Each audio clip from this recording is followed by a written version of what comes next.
First up, though, let's talk about Nicola Sturgeon. She is fighting to save her career right now after MSPs on a cross-party committee concluded that she had misled a Holyrood inquiry investigating her handling of the Alex Salmond allegations, which later led to a criminal investigation of which he was completely exonerated. A leaked section of the report from the Holyrood committee, after investigating the evidence across the board, including hour upon hour of evidence from Nicola Sturgeon herself and Alex Salmond, the former First Minister, has concluded that Miss Sturgeon did give an inaccurate account under oath of a crucial meeting with Alex Salmond back in April 2018.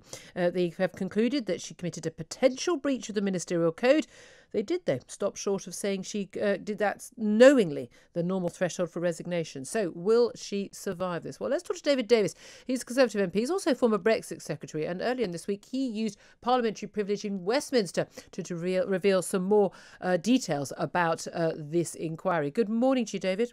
Good morning. Do you think, just first of all, whether or not Nicola Sturgeon will survive this, or do you think she will be forced to resign?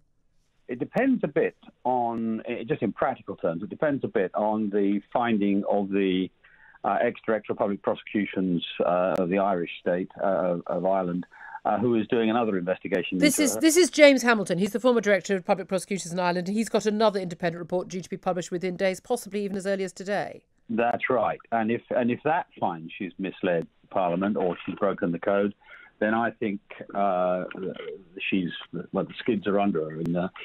But as it stands at the moment, without that, she'll probably wriggle off the hook.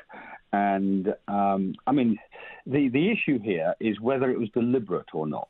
Whether this was an accidental misleading, because I don't think the committee had a choice about what it found, because there were, I think, 3 witnesses to this conversation. But this is it. It wasn't a he said, she said. A conversation. Alex Salmond had claimed, he of course her former First Minister, former leader of the SNP, and her mentor for many years. He came to her to say that there were these allegations, and asked her for help, and she promised to act. He claims.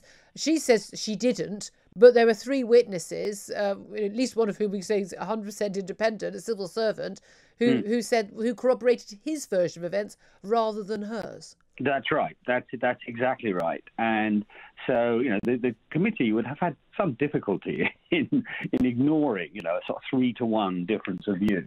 And so one was a lawyer. Lawyers are pretty tightly bound in their professional requirements as well.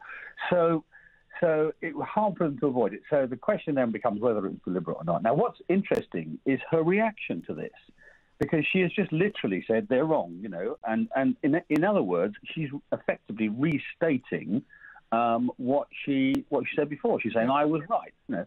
Now that's deliberate. Whether the original error was deliberate, it's neither here nor there. So her reaction today is deliberate. The smart thing for her to have done was to have got in front of Parliament and said, look, I made a mistake. It's a long time ago. It's very difficult circumstances. As you say, my old mentor and a friend and so on. People would have interpreted it differently, but she didn't, and that would have been the smart thing to do.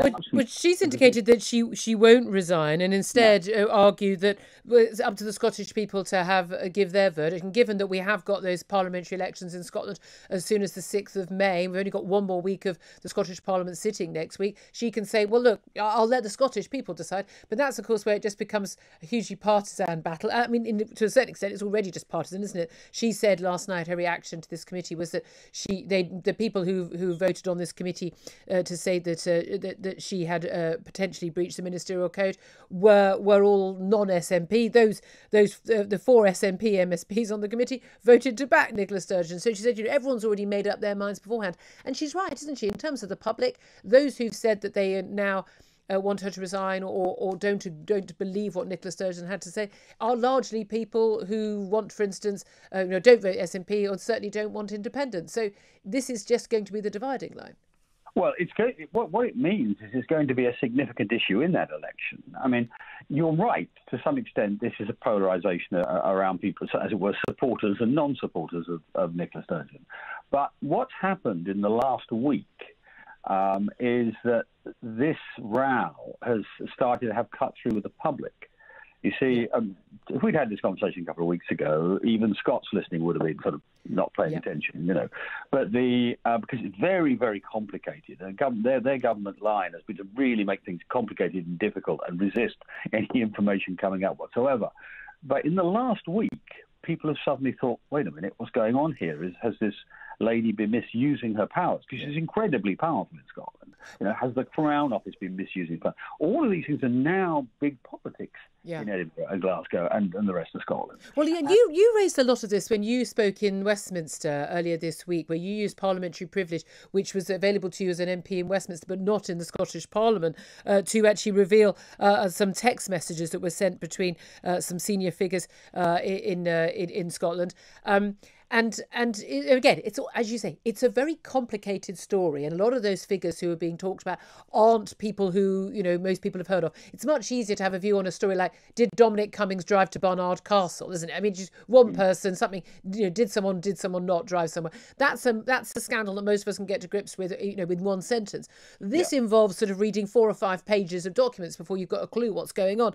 But your big concern is this absence of the separation of powers in Scotland, and the fact that you've got, the chief executive of the SNP is married to the leader of the SNP, who's the first minister, who sits over a cabinet in which the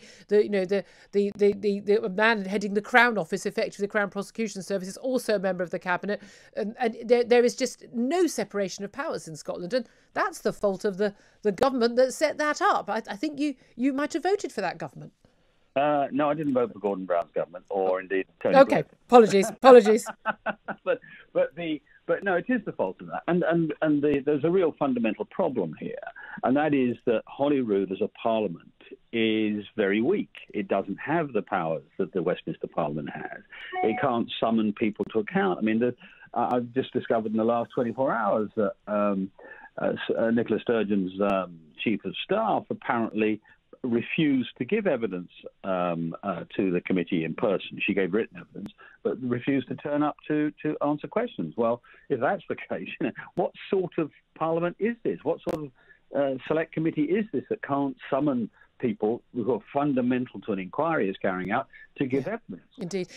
Can we also talk just briefly about what's happening in terms of the threats of over freedom of speech as well? The Spectator magazine, I think, really courageously standing up against these attempts to censor the information available to the public on this. They're now saying they're to all intents and purposes being threatened with huge court charges. And we're talking tens and hundreds of thousands of pounds even. What do you make of that?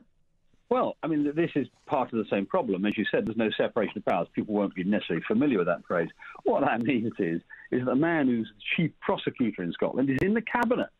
Here we have the Director of Public Prosecutions who can't be told what to do by the government.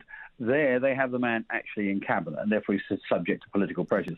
What's happened is a thing called the Crown Office, which is their equivalent of our Crown Prosecution Service, has been rushing around bullying everybody to stop information going to the committee, to prevent things being published. And they stopped Alex Salmons's written evidence for the committee being put online, or they actually had it taken down, or parts of it taken down, by the Scottish Parliament.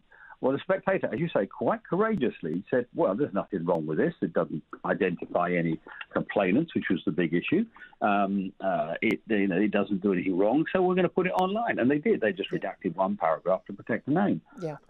And they did that. And now, I mean, and actually the Crown Office didn't object. They went to court to get approval and so on. The Crown Office didn't say a word. Now, all of a sudden, they decided, oh, this is difficult. It's politically problematic.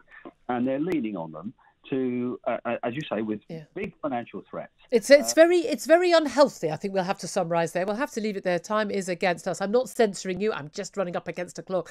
David Davis, former Brexit Secretary, Conservative MP. Thank you very much. Obviously, we invited you. Anyone from the SNP wants to come on and defend Nicola Sturgeon, more than welcome to do so. Strangely